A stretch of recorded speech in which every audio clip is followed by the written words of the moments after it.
ರಾಜ್ಯದಲ್ಲಿ ಈಗಾಗಲೇ ಪಂಚ ಗ್ಯಾರಂಟಿ ಯೋಜನೆಗಳನ್ನು ಜಾರಿಗೊಳಿಸಿರುವ ರಾಜ್ಯ ಕಾಂಗ್ರೆಸ್ ಸರ್ಕಾರ ಈಗ ದಿಢೀರನೆ 6ನೇ ಗ್ಯಾರಂಟಿ ಯೋಜನೆಯನ್ನು ಘೋಷಿಸಲಾಗಿದೆ.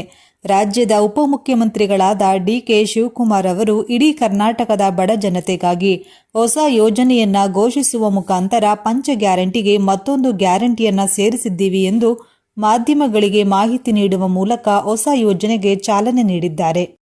ಈ ಯೋಜನೆಯ ಹೆಸರು ಭೂ ಗ್ಯಾರಂಟಿ ಯೋಜನೆ. ಅಂದರೆ ರಾಜ್ಯ ಸರ್ಕಾರದಿಂದ ಸರ್ಕಾರಿ ಅಧೀನದಲ್ಲಿರುವ ಜಮೀನು, ಜಾಗ, ಫ್ಲಾಟ್, ಸರ್ಕಾರಿ ಆಸ್ತಿಯನ್ನು ಉಚಿತವಾಗಿ ನೀಡಲು ಭೂ ಗ್ಯಾರಂಟಿ ಯೋಜನೆಯನ್ನ ಜಾರಿಗೊಳಿಸಿದ್ದಾರೆ.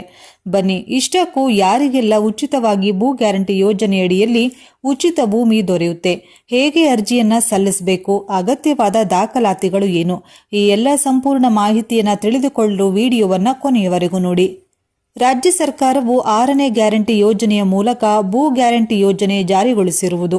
ಇದು ಒಳ್ಳೆಯ ಕೆಲಸ ಅನ್ನುವ ಅಭಿಪ್ರಾಯ ನಿಮ್ಮದಾಗಿದ್ರೆ ಈ ವಿಡಿಯೋವನ್ನ ತಪ್ಪದೇ ಲೈಕ್ ಮಾಡಿ. ಈ ಬಗ್ಗೆ ಡಿಸಿಎಂ ಡಿಕೆ ಶಿವಕುಮಾರ್ ಅವರು ಮೊದಲೇ ತಿಳಿಸಿದ್ದರು. ಆದರೆ ಇದು ಈಗ ಗ್ಯಾರಂಟಿಗಳ ಗುಂಪಿಗೆ ಸೇರಿರುವ ಮಹತ್ವದ ನಿರ್ಧಾರವಾಗಿದೆ. ಗ್ಯಾರಂಟಿ ಫಲಾನುಭವಿಗಳಿಗೆ ಇದು ಮತ್ತೊಂದು ಆಶಾಭಾವ ಮೂಡಿಸಿದೆ. ಅಂದಹಾಗೆ ಡಿಸಿಎಂ ಡಿಕೆ ಶಿವಕುಮಾರ್ ಅವರು ಮೊದಲೇ ಹೇಳಿದ ಹಾಗೆ ಹಲವಾರು ವರ್ಷಗಳಿಂದ ಹಕ್ಕುಪತ್ರ ಇಲ್ಲದವರು ಈ ಯೋಜನೆಗೆ ಪಾತ್ರರಾಗುತ್ತಾರೆ. ಕಾನೂನುಬದ್ಧ ಭೂಸ್ವಾಮ್ಯ ದಾಖಲೆ ಇಲ್ಲದವರು ಯೋಜನೆಯ ಲಾಭಾರ್ಥಿಗಳು ಎನ್ನಬಹುದು. ಇವರು ತಮ್ಮ ಬಳಿಯೂ ಜಮೀನಿನಲ್ಲಿ ಮನೆ ಕಟ್ಟಿಕೊಂಡಿದ್ದರೂ ಆಡಳಿತಾತ್ಮಕವಾಗಿ ಅಕ್ರಮ ವಾಸಸ್ಥಾನ ಎನ್ನಲಾಗುತ್ತಿತ್ತು. ಆದರೆ ಈಗ ಈ ಯೋಜನೆಯಡಿ ಸರ್ಕಾರ ಅವರಿಗೆ ಅಧಿಕೃತ ಖಾತಾ ನೀಡುತ್ತದೆ.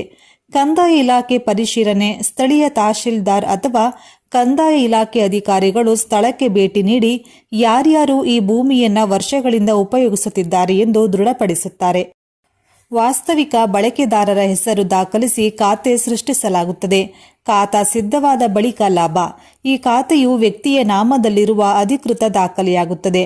ಬ್ಯಾಂಕ್ ಸಾಲ ಪಡೆಯುವುದು, ಮನೆ ನಿರ್ಮಾಣ ಅಥವಾ ನಿವೇಶನದ ಮಾನ್ಯತೆ ಪಡೆಯುವಂತಹ ಲಾಭಗಳು ಬಳಿಕ ಸಿಗುತ್ತದೆ. ಯಾರಿಗೆಲ್ಲ ಇದು ಸಹಾಯಕವಾಗುತ್ತದೆ? ಬಡ ಮತ್ತು ಹಿನ್ನೆಲೆಯ ಜನರು. ಬಡತನದಲ್ಲಿ ಬೇಯುತ್ತಿದ್ದರೂ ಹಲವಾರು ವರ್ಷಗಳಿಂದ ವಾಸವಾಗಿರುವ ಕುಟುಂಬಗಳಿಗೆ ಇದು ಬಹಳ ಸಹಾಯಕವಾಗುತ್ತದೆ. ಅವರಿಗೆ ಹಕ್ಕುಪತ್ರ ನೀಡಿ ಅಧಿಕೃತವಾಗಿ ಜಮೀನು ಸಿಗುವಂತೆ ಮಾಡುತ್ತದೆ ಈ ಯೋಜನೆ. ಇನ್ನು ಗ್ರಾಮೀಣ ಪ್ರದೇಶದ ರೈತರು, ಗ್ರಾಮೀಣ ಭಾಗಗಳಲ್ಲಿ ಕೆಲವು ಮಂದಿ ಅರೆ ಸರ್ಕಾರಿ ಭೂಮಿಗಳನ್ನು ಕೃಷಿಗಾಗಿ ಉಪಯೋಗಿಸುತ್ತಿದ್ದರು. ಆದರೆ ಅವರಿಗೆ ಭೂಮಿಯ ಮೇಲೆ ಯಾವುದೇ ಹಕ್ಕು ಇರಲಿಲ್ಲ. ಆದರೆ ಈ ಯೋಜನೆಯಿಂದಾಗಿ ಅವರಿಗೂ ಉಚಿತ ಭೂಮಿ ಸಿಗುವಂತಾಗಿದೆ.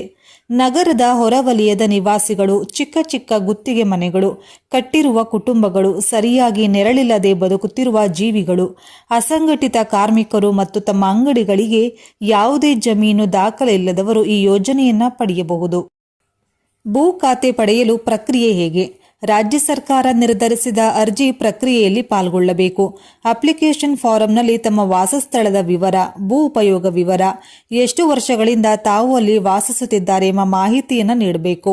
ತಾಲೂಕು ಅಥವಾ ನಗರ ಭೂ ಇಲಾಖೆ ದಾಖಲಾತಿ ಇಲಾಖೆಗೆ ಅರ್ಜಿಯನ್ನು ಸಲ್ಲಿಸಬೇಕು. ಸ್ಥಳ ಪರಿಶೀಲನೆಯ ನಂತರ ಅಧಿಕಾರಿಗಳು ನಿಮ್ಮ ಹೆಸರಿನಲ್ಲಿ ಖಾತೆಯನ್ನ ಜಾರಿಗೆ ತರಲಿದ್ದಾರೆ. ಯೋಜನೆಯ ಪ್ರಯೋಜನಗಳು. ಈ ಯೋಜನೆಯಿಂದ ಭೂಮಿಯ ಮೇಲೆ ಕಾನೂನುಬದ್ಧ ಹಕ್ಕು ಸಿಗಲಿದೆ. ಬ್ಯಾಂಕುಗಳಲ್ಲಿ ಹಣ ಪಡೆಯಲು ನೆರವಾಗುತ್ತದೆ. ಭೂ ವಿವಾದಗಳಿಗೆ ಅಂತ್ಯವಾಗುತ್ತದೆ. ಸರ್ಕಾರದ ಭವಿಷ್ಯದ ಸಬ್ಸಿಡಿ, ಮನೆ ಯೋಜನೆ, ನೀರಾವರಿ ಯೋಜನೆಗಳಿಗೆ ಅರ್ಹತೆ ಸಿಗಲಿದೆ. ಡಿಜಿಟಲ್ ಖಾತೆ ರೂಪದಲ್ಲಿ ಭೂಮಿಯ ದಾಖಲಾತಿ ಆನ್ಲೈನ್ನಲ್ಲಿಯೇ ಲಭ್ಯವಾಗಲಿದೆ.